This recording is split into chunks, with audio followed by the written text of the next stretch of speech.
A tomb sealed for 4,000 years was finally opened, and the real shock had nothing to do with treasure. You are standing at the threshold. The stone is cold beneath your fingertips. The air that rushes out is older than most civilizations still standing today. Archaeologists expected the untouched. What they found instead was evidence that someone, somehow, had already been there. And that changes absolutely everything about what we thought we knew. On the west bank of the Nile, tucked beneath the cliffs of Luxor, there is a burial ground that most people have never heard of: South Asasif. It doesn't draw the crowds that the Valley of the Kings does. It doesn't appear on the highlight reels. But in 2019, it became the site of one of the most quietly unsettling archaeological discoveries in recent memory.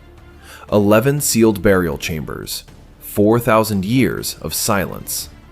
A joint Egyptian and American team that thought they were walking into history, and instead walked into a question that nobody has been able to fully answer since. Here is what sealed actually looked like, and here is why it wasn't enough.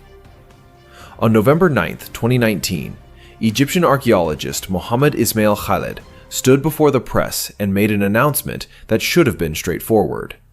11 intact, sealed burial chambers have been uncovered at the South Asasif necropolis in Luxor.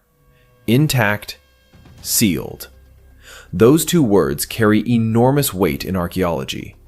They mean the site has not been touched. They mean what went in, stayed in. They mean you are about to see something that no living human being has ever seen before. The joint team from Egypt's Ministry of Antiquities and the University of Alabama at Birmingham had been working the site carefully, methodically, the way you have to when you are dealing with Middle Kingdom tombs that date back roughly 4,000 years. These were not royal burial chambers carved deep into mountain rock. These were family crypts. Personal, intimate, the kind of tombs built for officials, priests, and their households. People who believed with absolute certainty that what was sealed inside would remain sealed forever. And on the surface, the evidence supported that belief. The chambers were intact. The seals had not been broken. There was no visible sign of forced entry. No debris consistent with ancient looting. No damage to the outer structures that would suggest interference over 4 millennia. When the team finally opened the chambers, what they found inside was extraordinary. Jewelry, copper mirrors, still reflective after thousands of years. Faience figurines, those small glazed ceramic objects the ancient Egyptians placed with the dead as protective companions for the afterlife. Wooden coffins, painted and decorated. Canopic jars meant to hold the preserved organs of the deceased. The artifacts were real. The craftsmanship was stunning. By any measure, this looked like the discovery of a lifetime. But then the team looked closer. The core burial goods were wrong. Not damaged in the way time damages things, worn, faded, crumbling at the edges. Wrong in a more specific, more troubling way. Items that should have been present simply were not. And the human remains, the actual bodies, the mummies, the bones, were either missing entirely or had been disturbed and destroyed in ways that the sealed exterior of the chambers could not explain. Let that sit for a moment. The seals were unbroken. The entrances showed no signs of tampering. And yet inside, the dead were gone. Or what remained of them had been violated in ways that suggested deliberate, purposeful interference. Not the random scatter of an opportunistic looter grabbing gold and running. Something more considered than that. Something that required knowledge of what was inside, and apparently, a way to reach it that left no trace on the outside. Dr. Khaled and his team did not rush to conclusions. That is not how serious archaeology works. They documented everything. They cataloged every artifact, every absence, every anomaly. They published their findings with the careful, measured language of scientists who understand that extraordinary claims require extraordinary evidence. But the core question remained, hanging over every press release and every academic paper like smoke that won't clear. If the chambers were sealed, genuinely, verifiably sealed for 4,000 years, then how were the bodies already gone? There are a few possible answers. Ancient robbers who somehow resealed the tombs after looting them. Ritual removal of remains by the Egyptians themselves for reasons we don't yet understand. A disturbance so old it predates our entire recorded understanding of the site. Each explanation raises more questions than it resolves. Each one requires us to accept something that our current framework for understanding this necropolis simply cannot accommodate. 11 sealed chambers, and inside, a silence that shouldn't have been that empty. The artifacts that were there told one story. The absences told another. And somewhere between those two stories, there is a truth that the sealed door was never supposed to let out. Dr. Chris Naunton has spent decades studying ancient Egyptian burial sites. He has walked through hundreds of tombs, cataloged thousands of artifacts, and developed a forensic eye for what a proper royal burial looks like.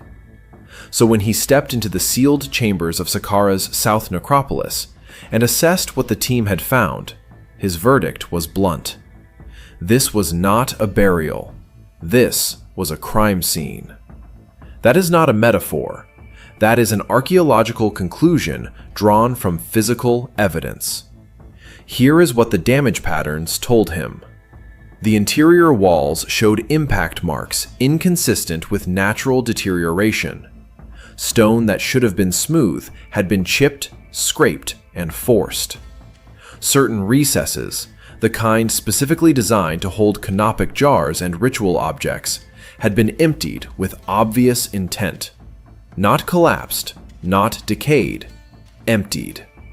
Someone had reached in and taken what was there. Naunton's team cross-referenced the damage patterns with known robbery signatures from other Saqqara sites. The comparison was damning.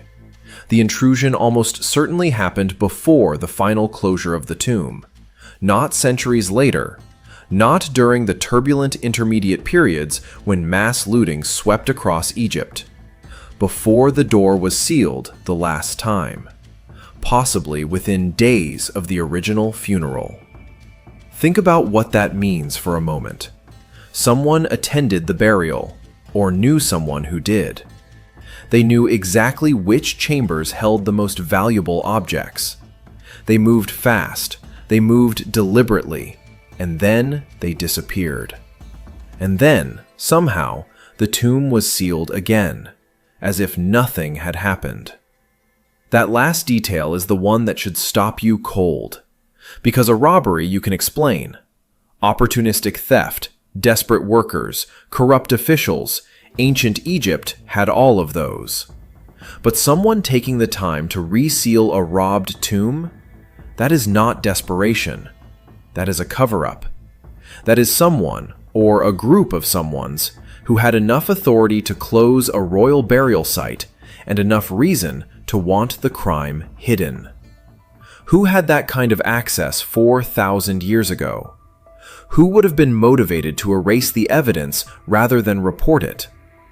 And here is the question that the physical evidence alone cannot answer. What exactly was taken that was worth concealing the crime for 4 millennia? Because the objects that remained, the ritual pieces, the fragments of funerary equipment, they were not nothing.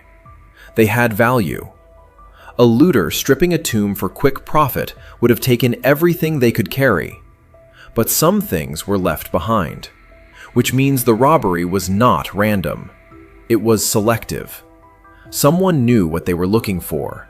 They took it. And then someone else made sure the world would never know it was gone. The sealed door was not a preservation. It was a lid pressed down over a secret. And inside that secret, buried beneath 4,000 years of silence, is a name that was never supposed to survive. Here is what the damaged hieroglyphs confirmed once Egyptologists finished the painstaking work of decipherment. The tomb was linked to a princess. Her name, partially defaced but still recoverable, was Hatshepsut. Not the famous Hatshepsut who became pharaoh. A different woman, an earlier woman.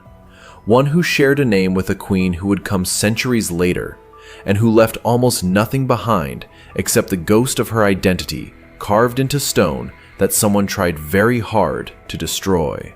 The name defacement was not accidental. Egyptologists were clear on that point.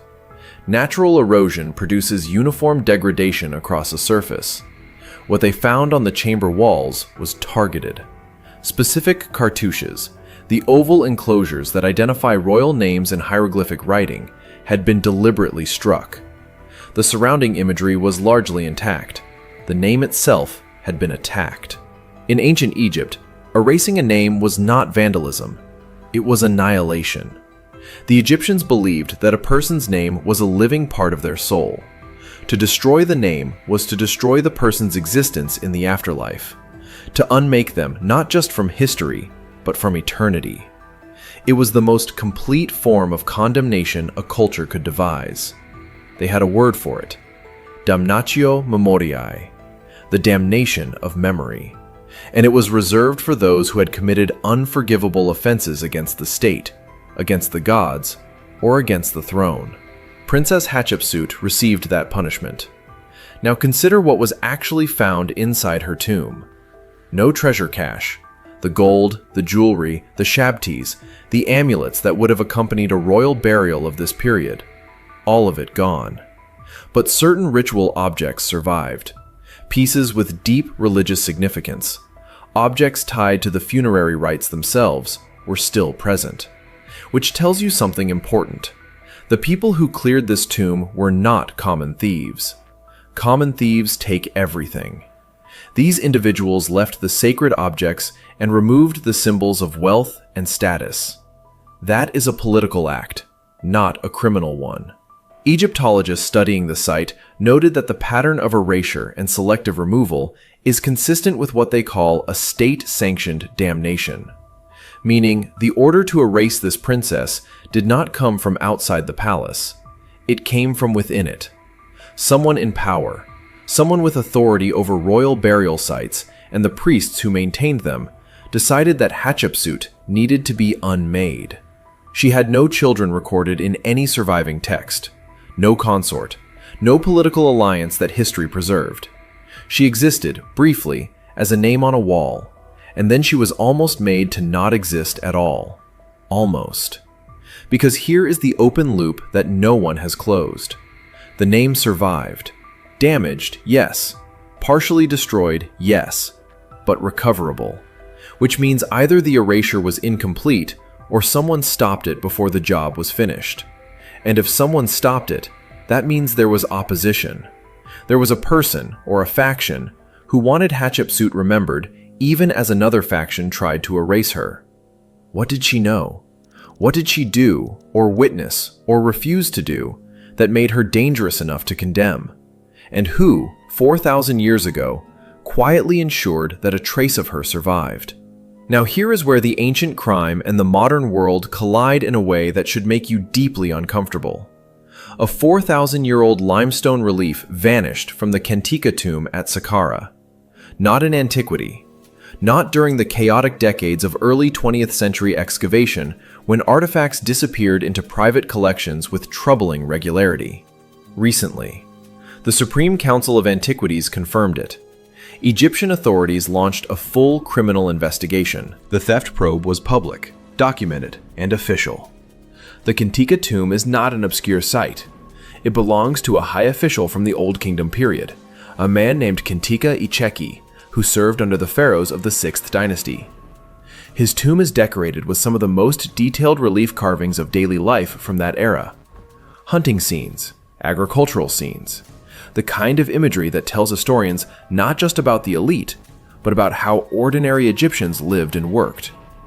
Losing even a fragment of that record is not just a theft, it is the destruction of irreplaceable knowledge.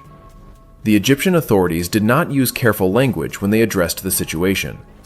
The tomb had already acquired a local reputation that complicated the investigation from the start. Workers at the site, and some officials familiar with Saqqara's history, referred to it with a word that translated, in press coverage, as cursed. That designation was not superstition for its own sake. It reflected a pattern. Objects associated with this tomb had a history of disappearing, of being involved in disputed ownership claims, of surfacing in European and American auction houses under murky provenance documentation before international pressure tightened those markets. The limestone relief that vanished fit that pattern exactly.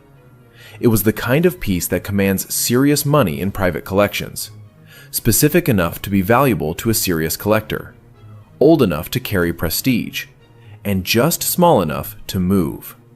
What makes this particular theft significant to our story is the timing and the location.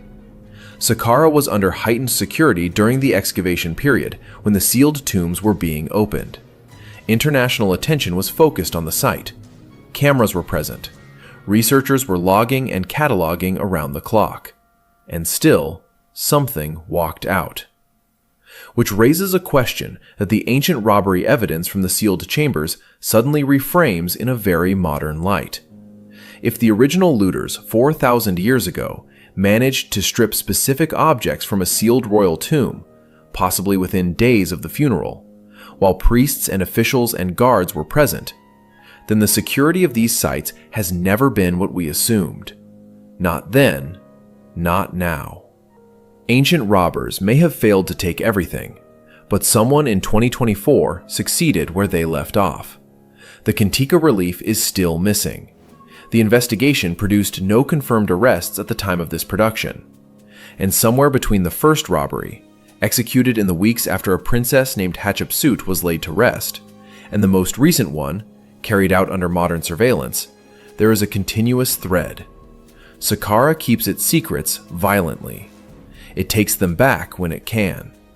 And the sealed door we opened at the beginning of this story is starting to look less like an archaeological discovery and more like the first move in a game that never actually stopped. What the door was actually protecting is still not fully understood, but the next answer is the one that changes everything. Every sealed door is a question someone buried on purpose. The next one we open may finally tell us who gave the order and why they needed it to stay hidden forever. Comment below, what do you think they removed first? Subscribe, and we'll open the next sealed door together.